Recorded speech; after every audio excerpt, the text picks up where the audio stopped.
Pulse Front.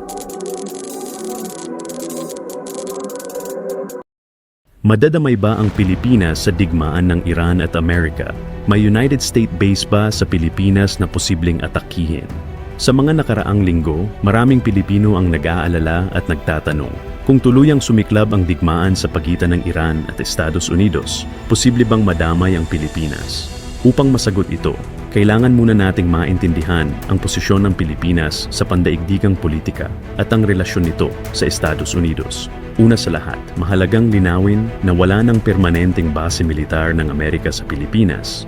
Noong taong 1971, matapos tanggihan ng Senado ng Pilipinas ang panibagong kasunduan sa base militar, tuluyan ng isinara ang mga dating base ng Estados Unidos tulad ng Subic Naval Base sa Zambales at Clark Air Base sa Pampanga. Ito ang nagmarka sa pagtatapos ng halos isang siglong presensya militar ng Amerika sa bansa.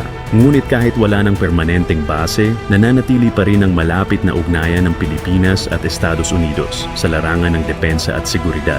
Ito ay dahil sa ilang kasunduang militar na umiiral hanggang ngayon.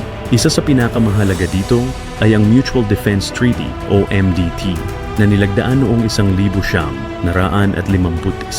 Sa ilalim ng kasunduang ito, nangako ang dalawang bansa na magtutulungan sa depensa kung sakaling may umatake sa isa sa kanila.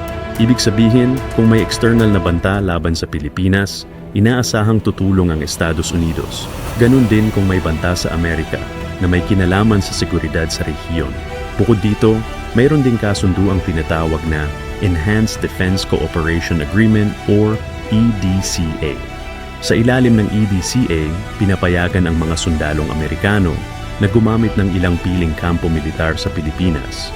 Ang layunin nito ay para sa joint military training, humanitarian assistance, disaster response, at paglalagay ng kagamitan or military assets na maaaring gamitin sa panahon ng sakuna o emergency. Gayunpaman, mahalagang tandaan na ang mga kampong ito ay pag-aari pa rin ng Armed Forces of the Philippines. Hindi ito mga base ng Amerika. Ang Estados Unidos ay may access lamang sa mga pasilidad na ito, ngunit wala silang permanenteng kontrol o pagmamay-ari dito. Sa kasalukuyan, may 9 na EDCA sites sa Pilipinas. Kabilang dito ang Basa Air Base sa Pampanga, Fort Magsaysay sa Nueva Ecija, Antonio Bautista Air Base sa Palawan, Benito Ebuen Air Base sa Cebu, Lumbia Air Base sa Cagayan de Oro, Lalo Airport sa Cagayan, Naval Base Camilo Ocias sa Cagayan, Camp Melchor de la Cruz sa Isabela, and Balabac Island sa Palawan. Dahil sa mga kasunduang ito, may ilan na nangangamba na maaaring maging target ang Pilipinas kung magkaroon ng digmaan sa pagitan ng Iran at Estados Unidos. Ngunit ayon sa mga eksperto sa seguridad at ilang opisyal ng pamahalaan, napakababa ng posibilidad na mangyari ito. Una, napakalayo ng Pilipinas sa Middle East, kung saan matatagpuan ang Iran.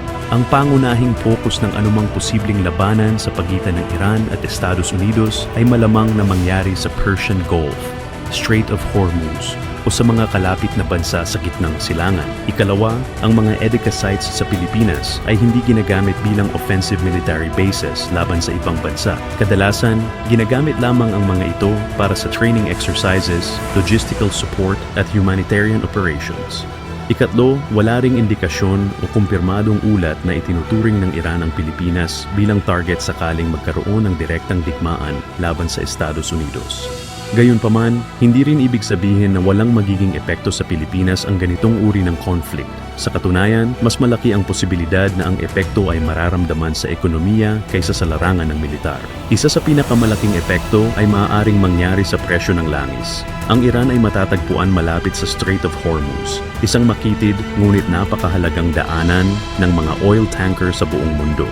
Humigit kumulang isang malaking bahagi ng supply ng langis sa mundo ang dumadaan sa rutang ito araw-araw. Kung sakaling magkaroon ng tensyon o labanan sa lugar na ito, maaaring maantala ang daloy ng langis papunta sa iba't ibang bansa. Kapag nabawasan ng supply, kadalasang tumataas ang presyo ng langis sa pandaigdigang merkado. Para sa Pilipinas na umaasa sa imported na langis, ito ay maaaring magdulot ng pagtaas ng presyo ng gasolina, diesel at iba pang produktong petrolyo. Kapag tumaas ang presyo ng langis, kadalasang sumusunod din ang pagtaas ng pamasahe, presyo ng pagkain at iba pang pangunahing bilihin. Bukod dito, may libu-libong overseas Filipino workers or OFW na nagtatrabaho sa Pilipinas. Kaya OFWs na nagtatrabaho sa iba't ibang bansa sa Middle East. Kung lalala ang tensyon sa rehiyon, maaaring maapektuhan ang kanilang kaligtasan at trabaho na maaaring magdulot ng panibagong hamon para sa pamahalaan sa paglikas o repatriation ng mga manggagawang Pilipino.